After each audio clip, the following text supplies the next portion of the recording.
Well, sir, it's late afternoon as we enter the small house halfway up in the next block now. And here in the living room we find Mrs. Victor Gook and young Mr. Rush Gook. Sade quietly darns socks near the window while her son, who arrived home only a moment ago, returns from the hallway where he's deposited his hat and overcoat. Listen. How's everything with you? Pretty fair. Where you been since dinner? Dozen different places. Rooster Davis come along and hollered outside shortly after you left. Probably in search of my personal society. I have an idea that's what he wanted. Anybody else? No. I saw Milton and Leland walk past, but they never stopped. Milton and Leland attended the matinee at the Bijo. I've been in the personal society of Smelly Clark and Leroy Snow all afternoon. Tapman's vacant lot? Part of the time. Mom, I discovered something today, you know it? What'd you discover? I'm getting on in years. So's everybody. No, but I am. I haven't got the endurance I used to have. Know why I come home? Why? Decided I'd lay down on the Davenport and take a nap. Sleepy? Yeah. Imagine me taking a nap in the afternoon. Why, I haven't done that since I was 4 years old. I guess you're getting pretty feeble. I think so. Time is telling on me. The reason is I've lived too vigorous. Can't stand the gaff anymore like I used to. Maybe we'll have to send you to the old men's home. No, but no kidding. You'd look fine in the old men's home at age 14. I think Julius Caesar went to pot when he was around 20. Maybe it was Napoleon. Somebody in history. Well, did you tire yourself out this afternoon? That's why you feel like a nap? I never done nothing strenuous. Never played any vigorous games or nothing. I took life as it come, and here I am sleepy at 4 o'clock. What all'd you do?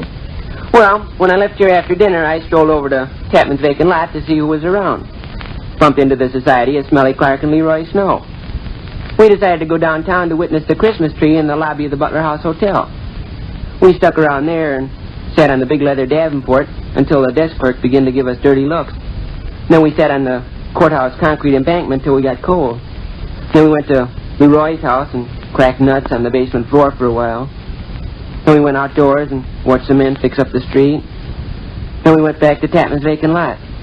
Then we walked downtown again. That was a little while ago. I told Smelly and Leroy goodbye and come on home. Felt sleepy? Yeah. Did I mention anything that sounded strenuous? Oh, you done quite a bit of walking. Nothing strenuous to walking. Why, I've seen the day a few years back when I could have walked all night long. When did you ever do that? I never actually done it, but I could have. Oh. No, like I say, this old body ain't what it used to be. I've been going at a pretty rapid speed these last 5 or 6 years. Human flesh won't stand the wear and tear. Why, one afternoon this summer, I fished 14 innings of baseball and felt fresh as a daisy when I got through. Had a flush on my cheek and a twinkle in my eye. Look at me now, weak and droopy. How am I ever going to get supper groceries? You won't be able to drag yourself to the store, will you? Without a cane and a trained nurse. I see you think I'm joking. I can tell you're getting old. There's little wrinkles underneath your eyes, and I bet if we hunted, we'd find some gray hairs. Okay. Uncle Schemer turned gray very early. Only 26, I believe it was, when his hair was completely white. What hair he had. He was getting bald at the same time, and his friends used to josh him and lay bets on what he'd be first, white-headed or bald-headed. Them events take place in Dixon, Illinois? Uh-huh. Individual can't get around life, can they? No, I guess not. Life is full of surprises. Sure is. Like Miss Towerman brought back my fancy 98-cent apple corer today. I thought that had gone up the flue for good. She borrowed it 3 months ago. Life is full of surprises, and people are strange. You run into some strange people this afternoon? Mildred Tisdale come along while me and Smelly and Leroy were sitting on the courthouse embankment. She'd been at Yamilton's buying something for her mother. Stopped and chatted with us a minute. Mildred acts strange? She talks strange. What'd she say? Oh, a lot of different junk. For one thing, she said she felt like a violin. Violin? Fiddle. Huh. Said she felt like her soul was full of beautiful music. She said yesterday she woke up feeling like a rainbow. Rainbow, huh? Felt like her soul was full of flashing colors. Of course, that started Smelly and Leroy off. Smelly said he woke up this morning feeling like an ash can. Said his soul felt like it was full of potato peelings. Leroy said he woke up feeling like a freight train. Soul felt like it was full of soot and coal dust.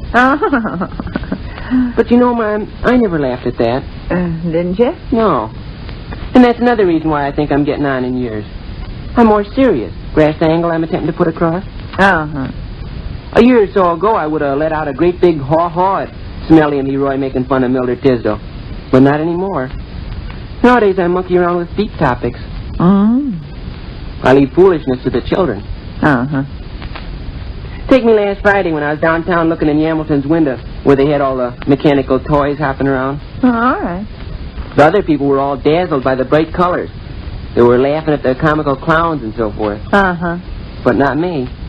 I stood back from the crowd a little ways and thought about life. My. I wore a little smile of pity. Really? I was pitying those individuals that didn't realize Christmas was only temporary. How about that nap you were going to take? I'm not keeping you up with my talk, am I? No, go right ahead. I enjoy the sound of human voices. Oh, I'm glad to hear it. Anyway, didn't you say I had to go to the store? If we're going to have any supper. Okay. Hey, and that's another thing. Another thing what? Another thing that shows I'm getting on in years. Why? I'm resigned to stuff. You tell me I have to go to the store, and I just smile a gentle little smile and say okay. It used to be I'd kick and argue and try to get out of going. But I realize since I've grown older, there's no use in attempting to get around life. I smile a gentle little smile, my shoulders sag slightly, and I say, okay, Mom, what do you want from the store? Some individuals try to fool themselves. Take Ed Miller up at school. Ed's a lot older than I am, going on 17, and he acts like a kid. You'll find out, though. He'll tear along through life acting like he's a youngster, and all of a sudden he'll fall in a heap. Person's got to watch themselves.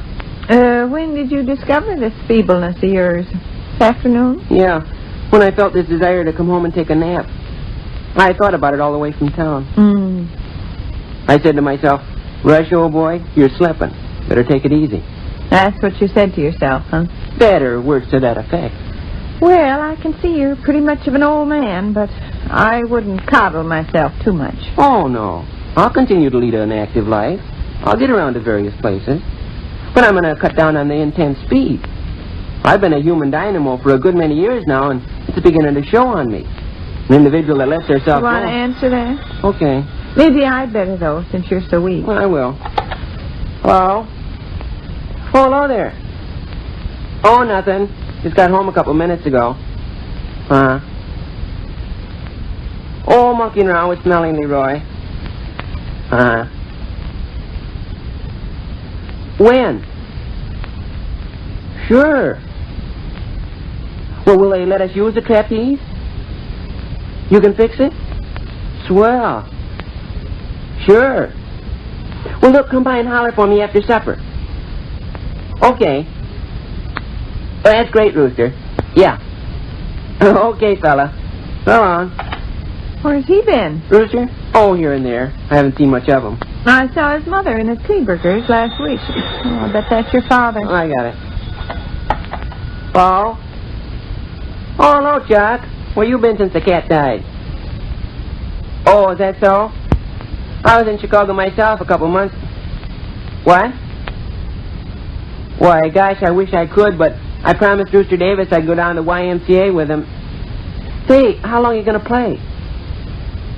Oh. Well, couldn't I join you later? Fine. Fine, Chuck. You bet. Okay.